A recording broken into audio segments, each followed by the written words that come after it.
Не сум го сторил тоа за што ме товарат. Ве молам како суд да ми дозволите малку јас да почувствувам правда. Со овие зборови Васил Јованов им се обрати на судиите на крајот од денешната јавна седница во Скопска апелација за предметот во кој тој е обвинет за трговија со дрога.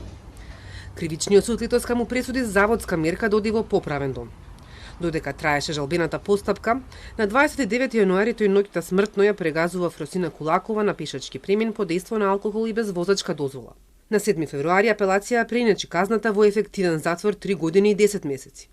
Врховен во мај ја укина, затоа што апелација не одржала јавна седница, иако Јованов и неговиот адвокат тоа го побарале.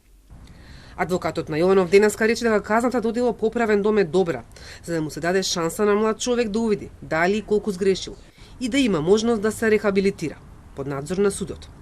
Вишата обвинителка Фетај пак смета дека основниот суд ги преценил олеснителните околности за Јованов и санкцијата е премногу блага и не кореспондира со целите на казнувањето.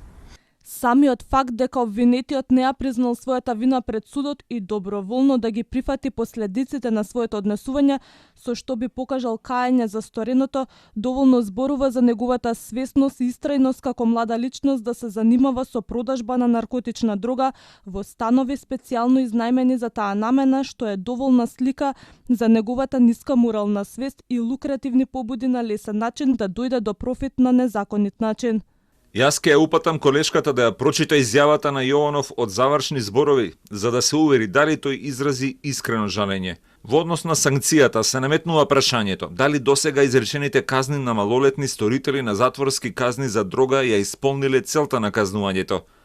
Дали затворите во Македонија се универзитети за криминал и дали затворите работат на рехабилитација на сторителите. Напротив, процентот на повратот на сторители, особено на овој вид кривични дела, покажува зголемен раст. Јованов во мај годинава доби првостепена казна 12 години затвор за сообраќајката во која смртно ја прегази Кулаков.